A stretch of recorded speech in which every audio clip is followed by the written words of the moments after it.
Мен сіздерге логарифмнің алғашқы қасиеттерін, алғашқы 4 қасиетін көрсеттім, мысалмен бердім. Ары қарай жүретін болсақ, логарифмнің келесі қасиеті ол кейбір кезде мына негіз а және логарифм ішінде тұрған сан b ол қандай да бір дәрежеде тұрады. Мысалы, логарифмнің а негізінде мына негіз бір санның дәрежесі болуы мүмкін, мынау b да бір санның дәрежесі болуы мүмкін. Иә? Онда олар мынандай қасиет бойынша логарифмнің алдына шығаруға болады. Мына k-ны логарифмнің алдына сол күйінде түсіреміз. Ал мына n-ді логарифм алдына шығарған кезде, мына n деген сөз a-ның негізінің дәрежесі, ол орын ауысып шығады. Яғни қараңыз, бізде n орын ауысса 1 бөлу n болады, k сол күйінде түссе жай k болады. Логарифм a негізіндегі b қалады. Яғни менде логарифм a негізіндегі b қалады. k-ның b-ның дәрежесі сол күйінде түседі, a-ның дәрежесі орын ауысып түседі. Немесе кейін мына сандарды апаратын болсақ, b-ға апарғанда сол күйінде апарамыз, a-ға апарғанда орын ауыстырып апарамыз. Яғни өзіңіз ойлаңыз. Егер сізде 2 логарифм 3 негізіндегі айталық 5 тұрса, онда мына 2-ні ол бір ғана сан.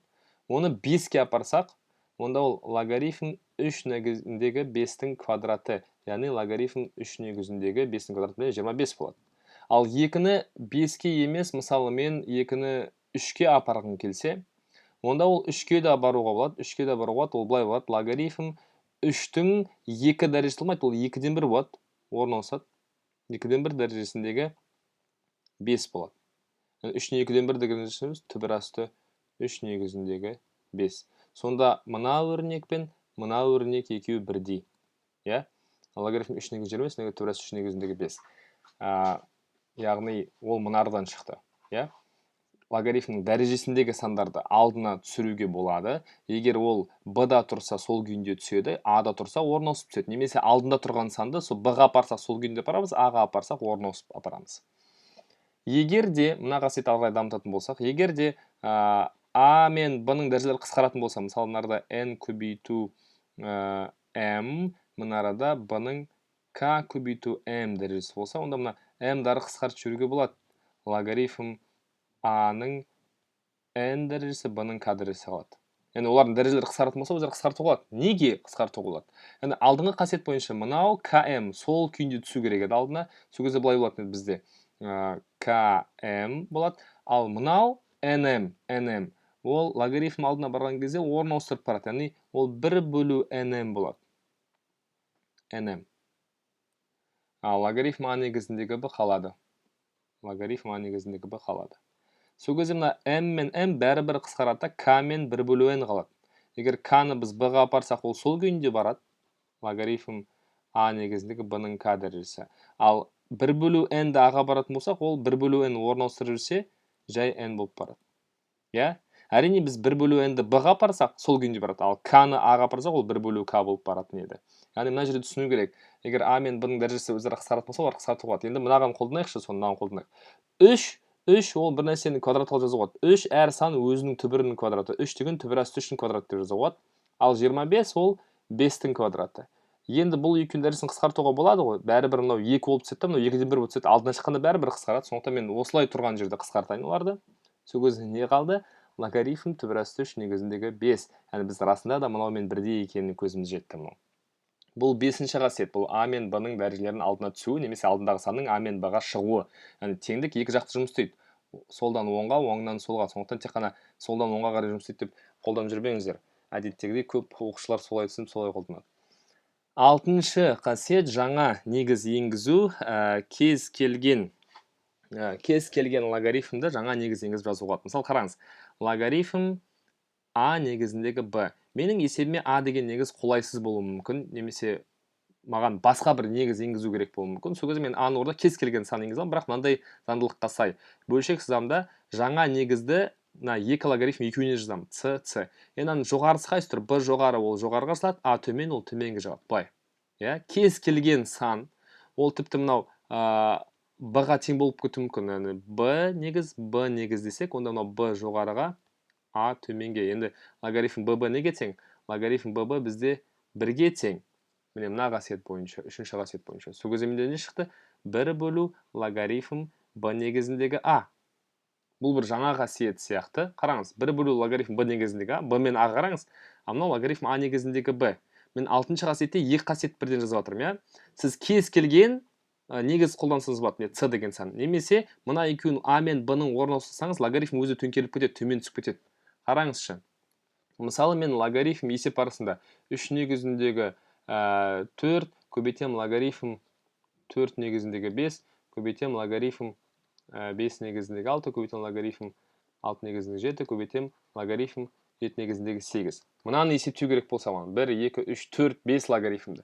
Олардың негіздерінің барлығы әртүрлі. Мынарды негізі 3, мына негізі 4, мына негізі 5, мына негізі 6, мына негізі 7. Маған бірдей негізге келтіретін қасиет бар. Яғни барлығын c деген негізге келтіре аламын. Менің c дейтін негізім болсын, айталық, ең бірінші негізі қолдансам 3 негізін. Сол кезде логарифм 3 негізіндегі 4-ті қозғамаймын, ал мыналардың барлығын логарифм 3 негізін алып келемін. Сол кезде астына да логарифм 3 негіз, үстіне де 3 негіз. Логарифм 3 негізіндегі логарифм 3 негізіндегі көбейтеміз логарифм 3 негізіндегі логарифм 3 негізіндегі, және соңғысына да логарифм 3 негізіндегі көбейтеміз бөлеміз логарифм 3 негізіндегі. Енді қараңыз, мынаның 5-ін жоғарысына 4-ін төменге жазамын, келесі логарифм 6-сын жоғарысына 5-ін төменге жазамын, келесі логарифм 7-сін жоғарыға 6-ны төмен жазамын, келесі логарифм 8-ін жоғары 7-сін төменге жазамын. Мына қасиет бойынша b жоғары, a төмен. Сол кезде менде бірдей нәрсе қысқарады. Мысалы, логарифм 3 негізіндегі 4, логарифм 3 негізіндегі 4 қысқарады. 3 негізіндегі 5, 3 негізіндегі 5, 3 негізіндегі 6, 3 негізіндегі 6, 3 негізіндегі 7, 3 негізіндегі 7. Не қалды? Логарифм 3 негізіндегі 8 қалды. Яғни мына көбейтудің барлығы менде логарифм 3 негізіндегі 8-ге тең, егер мен мына қасиетті берсем жаңа негіз енгізуді. Ал логарифм 3 негізіндегі 8-і мен 1 бөлу логарифм 8 негізіндегі 3 деп жаза аламын. Ол мына келесі қасиет, b мен a-ның орнына ауыстырып жіберсек, логарифм өзі төңкеріліп кетеді. Бұл қасиеттің рас екеніне көзім жеткізейік. Егер мен мынау жаңа негіз b емес a болып кетсе, астындағы негізбен сәйкес болып кетсе, берілген логарифм негізбен сәйкес болып кетсе, онда мен расында бұл қасиет дұрысын көзім жетеді. b үстіге a астыға логарифм a неге тең? Әрине ол 1-ге тең. Сол кезде логарифм a негізіндегі b бөлінген 1, ол кәдімгі логарифм a негізіндегі b. Яғни мына қасиет дұрыс жұмыс жасайтын негіз. Келесі қасиет, соңғы қасиет деп айтсақ болады.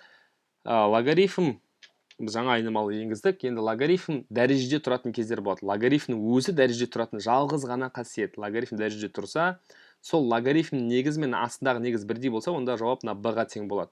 Ол балалар тіліне айтатын болсақ, ол былай балаларға қысқарады деп айту оңай болады. Әрине ол олай емес, бірақ солай жеткізу оңай болады, иә. Егер логарифм дәрежеде тұрса, онда логарифмнің негізі мен сол дәрежеде тұрған логарифм астындағы негізді бірдей санға келсеңіз, оларды алып тастап, мына b-ны қалдырасыз. Мысалы, сіз есеп шығарып есебіңізде былай: 27 логарифм 3 негізіндегі 8 деп тұр. Енді қараңызшы, бізде логарифм дәрежеде тұрса, біз мына алғашқы 6 қасиетті қажет етпейміз. Логарифм дәрежеде тұрса, логарифм өз дәреже шығып кетсе, ол жалғыз 7-ші қасиет маған көмектесе алады. 7-ші қасиетте логарифмнің дәрежеде тұрған қасиет. Ал бұл жерде мына екі жерде бірдей болу керек. Мына арадағы негіз бен мына негіз бірдей болу керек. Енді 27 санын 3-тің дәрежесін алып келуге бола ма? Әрине 27 ол 3-тің кубы. Логарифм 3 негізіндегі 8. Сонда менде 3-тің мына екі дәреженің сыртына дәрежесі олар бір-біріне көбейтіледі, 3 логарифм 3 негізіндегі 8. Енді қараңыз, мына екі жер бірдей болды. Біз басында осыларды бірдейлестіргенбіз, міне 3, міне 3. Бірақ қасиетте мына логарифм алдында ешшеме тұрмау керек. Мынарда бос болу керек, 1 болу керек. А менде мынарда 3 тұр. Бұл 3-ті не істеймін? Бұл 3-ті мен мына жаңа өткен 5-ші қасиет бойынша ол 3-ті мына b-ға көтеріп жүруге болады. Бір санды мынаған көтеріп жүруге болады. b-ға a-ға жіберу, себебі a 3 болып қала беру керек. Сол кезде 3 логарифм 3 негізіндегі 8-дің кубы болады. Енді мен мына екеуін алып тастасам, 8-дің кубы қалады. 8 көбейту 8 64, көбейту 8 512 саны шықты. Бұл логарифм дәрежеде болған кездегі жалғыз ғана қасиет. Соңғы айтатын нәрсе ол қасиет емес, ол белгілеу. Егер логарифм 10 негізінде берілсе, біз оны қысқартып LG10, LGB. LG деген сөз, LG, логарифм, 10-дық логарифм деп аталады, 10-дық логарифм. Яғни біз білеміз ғой, мысалы, қ-р деген сөз, ол Қазақстан Республикасы аббревиатура, ол деген қысқартылған түрі, Сондықтан LG дегеніміз, ол лог 10 негізіндегі соның қысқаша жазуы. Мысалы, LG 100 неге тең, ол 2-ге тең. Неге? Себебі LG деген логарифм 10 негізіндегі 100 деген сөз. 10-ның қандай дәрежесі 100-ге тең? Квадраты 100-ге тең.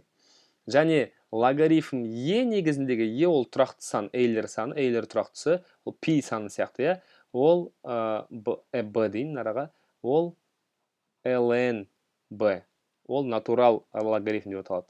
Натурал логарифм. ln деген көрсеңіз, ол лог е, таңғалмаңыз. Ол жай ғана белгілеу, соңғы екі нәрсе ол белгілеу.